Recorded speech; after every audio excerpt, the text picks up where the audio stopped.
아, 예. 존복 김영사입니다. 오늘은 뭐 한인조 축구에 대해서 저 얼마 전에 한인조 축구 쳤잖아요. 그게 뭐 저도 경기를 잘 안 봤는데 뭐 대패해가지고 뭐 언론에서 말이 많던데 한인조 축구에 대해서 한번 얘기를 해보자 합니다.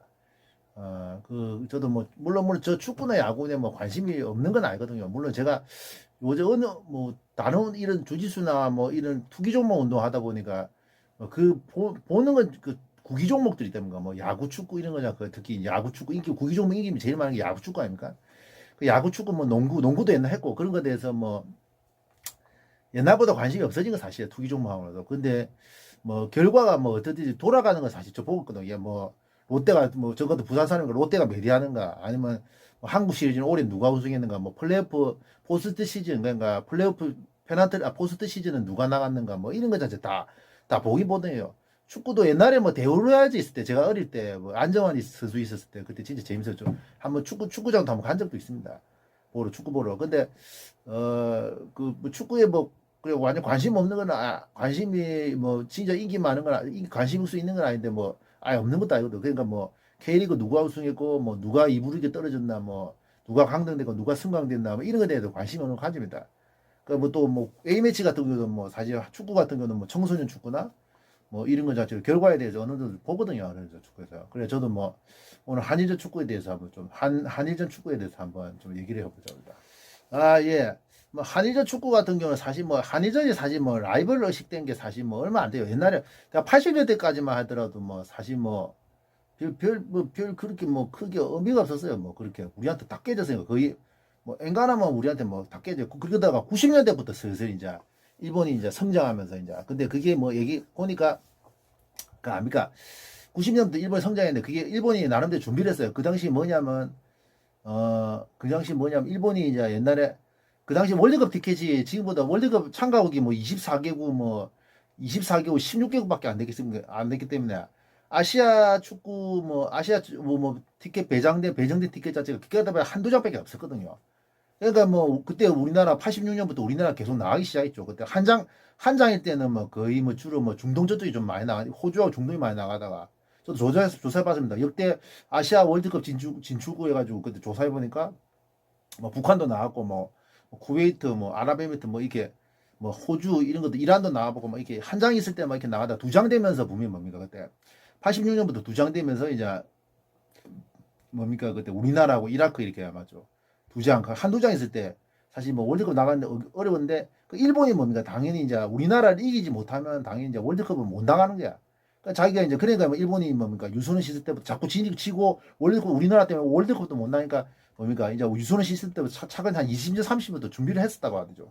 여러분도 아시피 그때 86년도에 그게 85년도입니다. 정확하게 86년도 월드컵 그 아시아 최종 예선에서 일본이 우리나라한테 그때 85년도에 그 86년 멕시코 월드컵 그 멕시코 월드컵 그 최종에서 홈앤드 어웨이에서 그 다 깨졌거든. 그 우리나라한테 다 졌습니다. 홈앤드 어웨이를 일본 가서 얘가 2대1로 우리나라가 그러니까 일본 홈에서 이제 일본이 우리나라한테 이제 2대1로 지고 또 일본이 이제 어웨이와 우리나라 와가지고 그때 허정무 선수 그 골로 1대0으로 지가지고 두 번 다 지고 나서 그때부터 뭡니까? 두 번 다 깨지고 나서 그때 일본 축구협회에서 뭡니까? 이제 그때 우리나라 이미 80한 2년, 3년인가 그때부터 이제 프로를 열었다고 하죠. 프로 열어가 우리나라 프로리그 좀 우리나라 아시아 최초 거의 실제로 아시아에서 프로리그 연 나라 우리나라 최초라대 최초. 근데 우리나라가 월드컵 뭐 프로리그 열어가지고 덕을 좀 많이 보긴 봤어요 그때 우리나라 월드컵 내가 덕을 많이 봤습니다. 월드컵 진출 그걸 계속 했으니까 덕을 많이 봤는데 여러분도 아시겠지만 이 프로리그 열고 나서 덕을 많이 봤는데 그 일본도 뭡니까 그때 이제 그 85년 그 85년도에 그때 86년 멕시코 월드컵 예선에서 우리나라 깨지고 두 번 다 깨지고 나서 이제 J리그 만들자 이렇게 준비를 해가지고 그래 때부터 준비하기 시작해가지고 이제 뭡니까 93년도에 이미 이제 J리그 출범하면서 이제 뭡니까 일본 축구가 비약적으로 더 발전하죠. 그리고 그 전부터 다 준비를 하고 있었다죠. 그 전부터 유소년 시절부터 차근차근 준비를 했었고 일본 축구가 사실 뭐 80년대까지는 상대가 안 된다고 90년대부터 이제 슬슬 우리나라 따져보고 우리나라한테 발목을 잡고 이제 뭐 이제 쉽게 못 이기고 이런 사태가 났단 말이야. 그렇게 된 겁니다, 사실. 그래 이제 사실 뭐 그 일본 축구 자체도 뭐냐면 그 일본 축구가 사실 뭐 보면 우리나라 좀 약간 비슷한 점이 좀 틀리지 약간 우리나라는 뭐 피지컬적으로 한다든지 뭐 피지컬적으로 하고 이제 뭔가 뭐 피지컬적으로 하고 투지나 뭐 체력 이런 걸로 체력의 비중을 많이 두고 일본은 뭐 패스나 기술 뭐 이런 개인기에 좀 비중을 많이 두고 한다는데 물론 저도 운동해 봐서 하는데 개인 기술 차이가 너무 많이 나버리면 사실 뭐 이렇게 개인 기술이라 체력 자체가 너무 그 피지컬 자체가 너무 차이 나버리면 사실 게임이 안 돼요. 그 게임이 안 되게 돼 있습니다. 동남아가 사실 이제 뭐 이렇게 최근에 좀 요새는 많이 성장했지만 좀 최근에 이제 중동하고 이렇게 극동 동아시아 쪽하고 안 되는 게 사실 그래 피지컬 자체가 2차도 안 되는 게 금마들이 요새 좀 많이 좋아진대. 근데 문제는 여러분 생각한 문제가 이제 일본도 옛날에 지금 그러니까 일본 축구와 우리나라 좀 비슷한 게 어느 정도 뭡니까 뭐 피지컬이 뭐 그 피지컬이나 우리나라 뭐 체력이나 투지 피지컬 이런 거고 일본은 뭐 기술 뭐 이게 섬세한 기술 패스 축구 이래야 하는데 뭐 기술 격차가 거의 체력이나 피지컬 격차가 그렇게 차이가 없어요. 그 차이가 많이 나면 사실 뭐 이렇게 게임 자체가 경기 게임 자체가 잘 안 됩니다. 저도 뭐 운동해봐서 아는데 뭐 피지컬이나 뭐 기술 차가 너무 나면 사실 뭐 이렇게 그 산 자체가 안 된단 말이야. 그리고 우리는 누차 말하자면 뭐 정신력 따지는 거 이거 뭐 정신력으로 한다. 아니, 물론 정신력도 중요해. 근데 실력이 비슷할 때 정신력이 어느 정도 뭐 비중 차지하는 거지. 개인 기술 차가 차나면 사실 정신력으로 되는 게 아니거든요. 그러니까 우리나라도 뭐 일본도 마찬가지로 실력이 거의 많이 비슷해진 거단 말이야. 근데 우리나라도 뭐 이길 수 있는 게 뭐 정신력 가지고 이러는데 사실 정신력보다는 뭐 정신력도 있겠지만 뭐 체력이라든지 뭐 전술, 뭐 전술 운영력, 뭐 기술, 뭐 피지컬 이런 거 대리가 일본한테 이기는 거지 뭐 정신력 가지고 그거가 되는 게 아닙니다. 그 일본도 마찬가지고 뭐 우리한테도 이기는 한 번씩 이기는 우리한테도 이기는 것도 뭡니까? 뭐 그마들이 뭐 기술적으로 나오는 좀 좋으니까 그마 전술력이 이게 좋으니까 우리한테 이기는 거지. 뭐 사실 뭐 정신력만 가지고 그렇게 하는 게 아니단 말이야. 일본 축구가 사실 뭐 이제 또 일본 축구 유소년도 시스도 잘 됐고 우리나라도 물론 유소년 시스 요새 좀 많이 좋았어요. 근데 문제 아까 다른 동에서 말했지만 일본 같은 경우는 문제는 이제 생각할 문제가 징병제가 아니라 지원제이기 때문에 그 유소년 시스 때문에 덕을 좀 확실히 우리보다 많이 보는 건 사실이거든요. 인프라도 많이 좋아지고 인프라도 인구도 많고 뭐 또 일본 같은 경우 생활체육하고 이 엘리트 체육과 연결이 잘 돼 있기 때문에 뭐 그렇게 이제 그 인프라는 게 많단 말이야. 근데 우리나라는 뭡니까? 생활체육과 엘리트 체육이 분리돼 있죠. 많이 분리돼 있고 또 군대라는 그런 것 때문에 군대라는 그런 공백과 군비라는 그런 것 때문에 뭡니까? 우리나라 불리한 게 사실이에요. 우리나라 군대라는 그런 것 때문에 이제 유소년 시스템이나 뭐 유소년 시스템이 아무리 잘 되더라도 결국 그만큼 덕을 못 받는 거, 덕을 못 받는 거. 그것도 어머니가 좀 생각을 해야 문제단 말이야. 근데 우리가 뭡니까? 이렇게 열악한 뭐 시설도 그렇고 뭐 국력이나 인구 뭐 이런 거 자체 뭐 경제력 이런 거 따져도 80년대까지 우리나라 자체가 이겨왔다는 것 자체가 그건 좀 기적이라고 하죠. 지금 기적이라도 막 여러분들 아시죠? 기적입니다. 일본한테 이제 압도적으로 이겼다는 자체가 그 기적이래. 시설도 치지 않아. 요새는 이제 시설 많이 좋았잖아. 잔디구장도 많이 좋아지고 뭐 잔디구장도 많이 좋아지고 많이 생기고 뭐 요새도 뭐 보니까 저도 뭐 옛날 모교도 한번 지나고 한번 가보는데 뭐 인조 잔디지 하지만 잔디구장 이것도 생겼다 깔았더라고요 보니까 잔디구장 요새 많아요. 우리 때 잔디구장 그 어릴 때 찾아보기 어렵단 말이야. 근데 요새 인조 잔디구장이나 뭐 잔디구장 이런 거 자체 이런 거 같아요. 얼마나 좀 많아진 거 사실이거든요. 그러니까 뭔가 확실히 개인기는 뭐 요새 뭐 좀 전문화든 뭐 축구 선수 보면 그 개인기 투박한 그런 것도 없잖아요. 많이 없어요. 근데 맞아요. 잔디구장 어릴 때부터 잔디구장에서 연습하니까 뭐 볼키핑이나 뭐 터치 이 개인기가 확실히 옛날보다 좋아진 거 사실이단 말이야.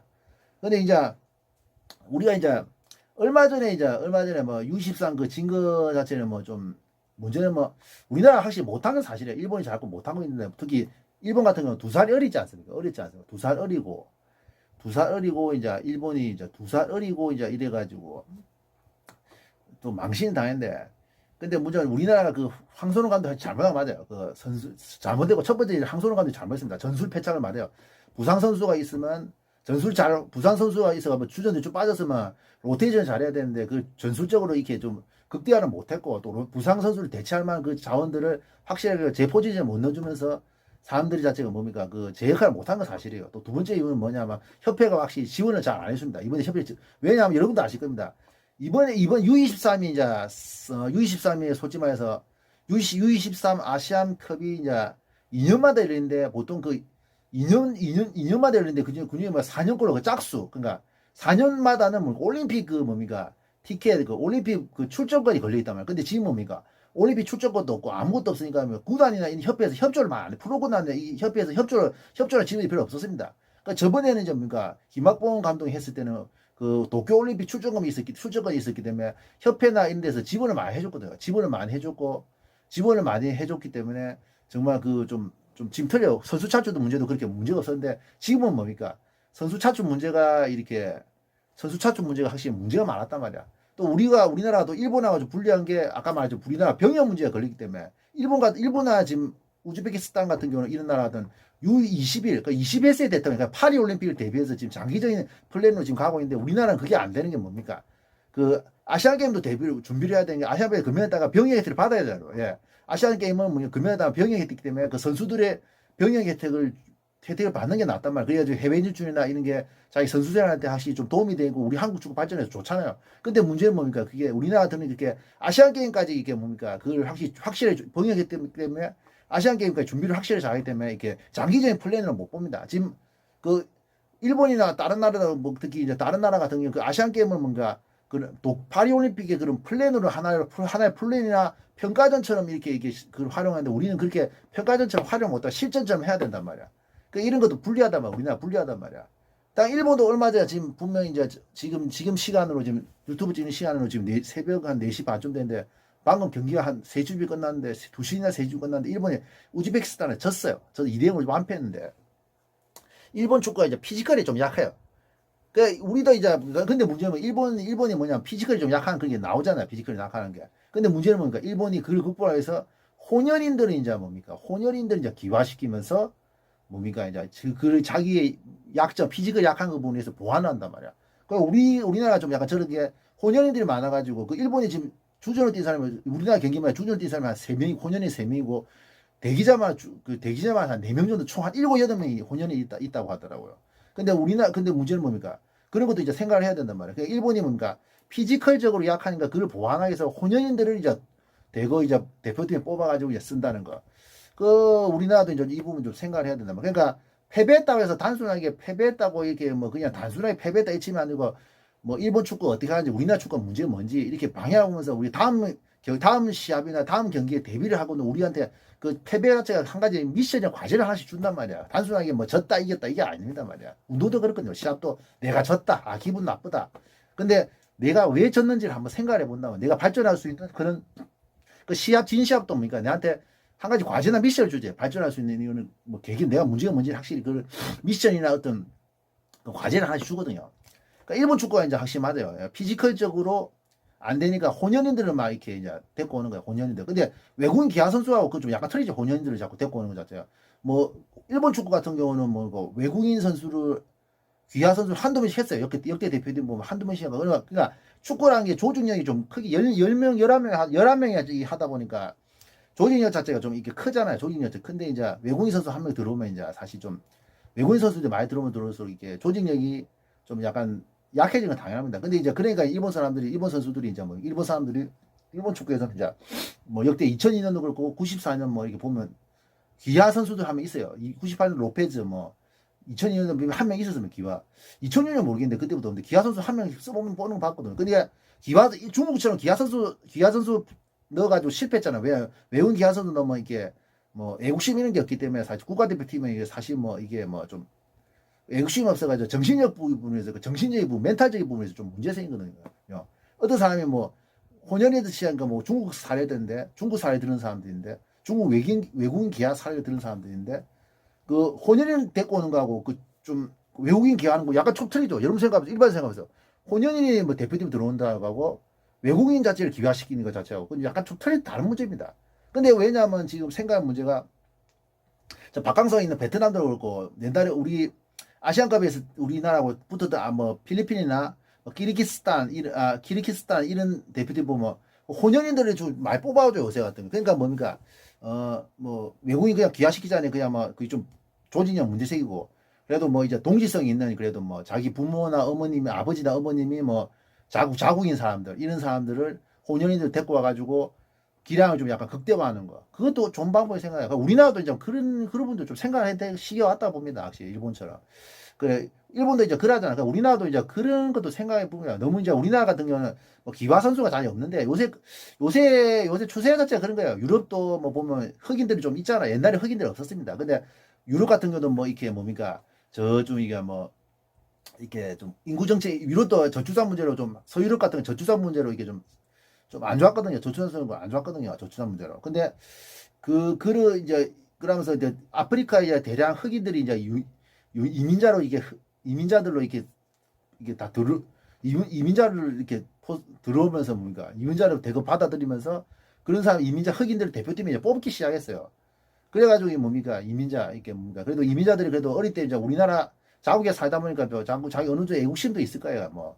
근데 문제는 뭡니까? 우리를 생각하죠. 그게 유럽도 그렇고 뭐 전부 우리가 가면 아시안컵보다 필리핀, 뭐 키르기스탄, 뭐 요새 베트남 박항서 감독이 베트남도 많이 그렇습니다. 또 동주 저쪽 뭡니까? 일본도 혼연인들 어느 정도 받았는데 그 부분에 대해서 우리나라 좀 생각을 해야 될 것 같아요. 이제 우리나라도 막 자꾸 뭐 이제 우리나라 특히 잔인민족 해가지고 이민자 인구 문제 우리나라도 인구 문제를 어떻게 해야 될지 몰라요. 서유럽 같은 경우는 분명히 인구 문제가 뭐 그런 식으로 이민자를 대부분 이제 받아들여가지고 이제 그렇게 했는데 혼연인들 이런 거나 이민자를 받았는데 우리나라도 이제 뭐 대표팀 문제 생기면 혼혈아 이런 데도 이제 내가 봤을 때 제가 봤을 때 좀 받아들일 때도 왔다고 생각합니다. 뭐 외국인 기아는 그렇다 치더라도 지금 세계적인 추세거든요. 뭐 박항서도 이제 베트남 뭐 혼혈아 좀 받아들이려 하거든요. 지금 그게. 그게 맞아요. 확실히 우리나라도 그럴 때가 온 것 같아요. 그래 이번에 일본이 참 확실히 그 부분에서 확실히 피지컬적 약점을 그런 식으로 이제 보완을 하면서 혼연인을 대거 이제 대표팀 뽑으면서 그런 식으로 보완하면서 이제 일본 축구가 이제 가는 거에 대해서 우리나라도 어느 정도 대비를 해야 되는 게 맞죠? 무슨 말이죠? 이런 부분도 생각의 문제입니다. 그러니까 혼혈이 우리나라도 혼혈이 옛날 사실 없는 건 아니었어요. 알고 생각해보니까 장대희 선수 그 사람 혼혈이 돼요. 혼혈이 분명히 그 혼혈인데 옛날 들었는데 뉴스에서 한번 들었는데 분명히 혼혈입니다. 혼혈이 맞아요. 혼혈인데 한쪽이 분명히 외국 사람이단 말이에요. 자기 부모 한쪽 외국 사람이. 근데 장대일 선수 같은 경우는 옛날에 홍수아 스타 서울에서 홍수아 스타복식에서 같이 홍수아 스타복에서 봤는데 한번 그때 직접 한번 얘기를 한 적이 있습니다. 그래 뭐 운동 그만두고 부산 아이콘즈에서 마지막 뛰다가 운동 그만두고 체력이 너무 안 좋아지고 복싱을 한다. 발목 수술 축구한다 발목이 좀 안 좋다. 발목 수술 3번 했다면서 이런 얘기를 좀 했거든요. 약간. 그 사람 좀 보니까 잘생겼던데 아무튼 홍수아 스타복싱 봤는데 옛날에 서울 강남 그쪽에서 옛날에 복싱했을 때. 그 우리나라도 혼혈 선수 받은 거 있긴 있어 혼혈을. 그냥 우리나라도 그 부분을 좀 아무래도 좀 생각할 문제입니다. 일본 축구나 뭐 세계 축구 흐름 자체 유럽도 그렇고 뭐 아시아 저 다른 나라도 그렇고 뭐 이렇게 뭐 우리나라도 좀 그럴 때가 온 것 같습니다. 그 부분도 확실히 좀 진지하게 생각. 그러니까 외국인 기아가 아니고 혼혈인들을 좀 받아들일 대표팀이나 이런 게 받아들일 때가 왔다고 그렇게 생각하거든요. 그것도 맞아요. 그 일본 축구 이것도 이제 우리나라도 이제 몰라 지금 전체적으로 보면 이게 한일 축구가 좀 라이벌 관계로 비슷해졌는데 좀 이게 균형추가 한쪽으로 우리가 기싸움처럼 한쪽으로 좀 완전 이렇게 기울였다 왔다 갔다 한단 말이야.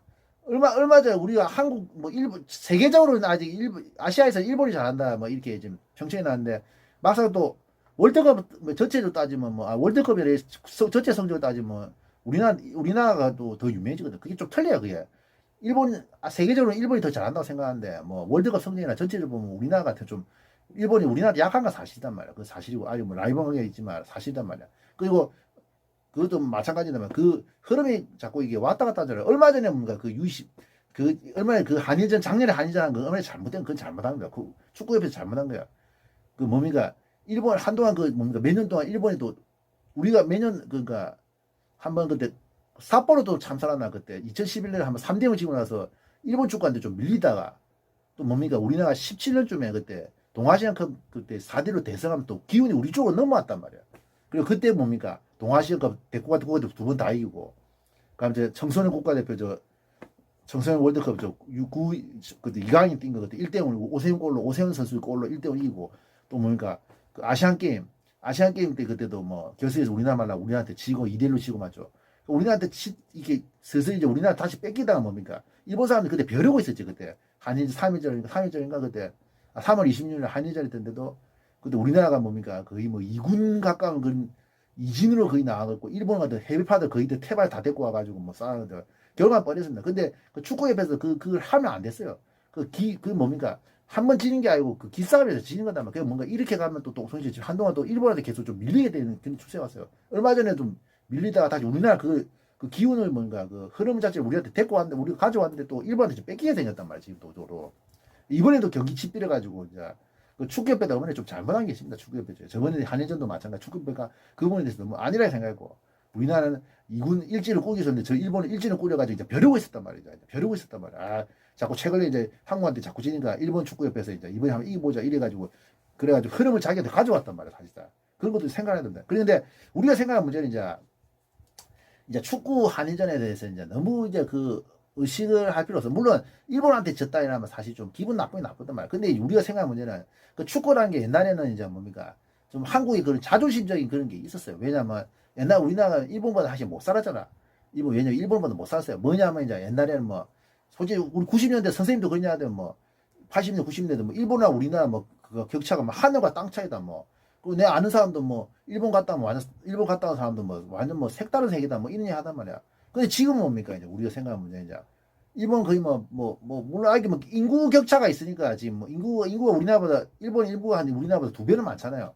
1억 2천 정도 되는데 뭐 지금 현재 우리나라 5천만 되고 두 배 넘게 많기 때문에 뭐 총 GDP는 뭐 이거 못 따라잡습니다. 따라잡기 어렵습니다. 근데 1인당 GDP나 뭐 경제 지표 이런 거에서 거의 많이 따라잡았어요. 거의 뭐 80%, 개개는 다 따지면 틀리겠지만, 개별적으로. 근데 전체적으로 막 8, 90% 이제 따라잡았단 말이에요, 우리나라가. 근데 옛날에는 그 못 살고, 일본보다 잘하는 게 없고 이런데 축구만은 뭡니까? 이게 유독 이게, 물론 일본한테 지면 안 된다, 뭐 이런 의식도 있었지만, 유독 이제 축구만은 이게 우리가 일본보다 잘하니까 그 자존심이 있었던 그런 사실이란 말이야. 근데 우리는 이제는 뭡니까? 좀 이제 축구 쪽도 야구 쪽도 한일 관계에 있어서는 문제 너무 그 지나치게 의식할 필요는 없는 것 같습니다. 저는 그렇게 생각해요. 우리나라가 이렇게 꾸준하게 열심히 하고 잘만 하면 뭐 일본하고는 뭐 완전 꿀리고 이러지를 않을 것 같아요. 물론 뭐 사마 생각도 일본은 제 주관인데 지금처럼 계속 이게 투자 많이 하고 유선 투자 많이 하고 프로리그 계속 열고 해외 진출 이게 아들 사람들도 뭐 보내고 뭐 여기서 제 요새가 요번에 옵션을 선수들에게 군 면제를 좀 군 문제를 어떻게 효율적으로 잘 해결해 주면서 어떻게 운동을 계속할 수 있게 해외 진출할 때 문제가 안 걸림들 안 되게 이 부분을 효율적으로 해줄 주고 이런 식으로 하면 분명히 우리나라 분명 일본보다 못하고 이럴 거 알게요. 뭐 못하고 이러질 않을 거예요. 순격차 없으면 많이 나고 못하고 이러질 않을 겁니다. 분명 맞아요. 이번에 우리나라 선수들이 맞아요. 피지컬이 나쁘고 이러지 않기 때문에 우리나라 사들 맞아요. 근데 이제 그 부분은 사실 생각한 문제입니다. 근데 이제 우리나라가 너무 그렇게 한일전에 대해서 너무 그 결과에 대해서 너무 의식할 필요 없습니다. 그리고 정신력 가지고 하는 시대는 지났고 요 부분도 한번 생각해요. 그러니까 이번 한 번 졌다고 해서 이번 경기도 한 번 졌다 해서 너무 의식할 필요 없어요. 이번에 분명한 거 황선홍 감독의 잘못이고 또 동시에 축구협회도 어머니 비협조한 거거든. 아무 메리트 없는 대회이기 때문에 파리 올림픽도 올림픽 출전권도 올림픽 출전권 있는 것도 아니고 그 병이 먼저 걸린 것 대회도 아니기 때문에 메리트 없는 대회이기 때문에 선수들이 그 축구협회 협조라 프로그램에서 비협조한 건 사실이고 그건 맞아요. 또 일본이 좀 피지컬적으로 좋은 혼혈인들을 대거 수용해가지고 벼르고 있는 그 자체도 그 일본 같은 경우는 이번 경기 하기 전에 조직력도 상당히 다졌단 말이야. 근데 우리나라는 아까 말했죠. 평가전도 하면 못하고 들어가기 때문에 조직력적인 부분 확실히 문제가 많았던 건 사실이거든요. 그러니까 이걸 한 번 졌다 해서 너무 그렇게 과대평가할 필요 없어요. 근데 분명한 건 이제 우리가 경기 방심만 안 하고 계속 꾸준히 하면 일본보다 축구는 못하고 이런 건 아닐 거라고 봅니다. 이상입니다. 일본보다 축구는 비슷하게 가든지 그 이상을 갈 거라고 저는 확신합니다. 이상입니다.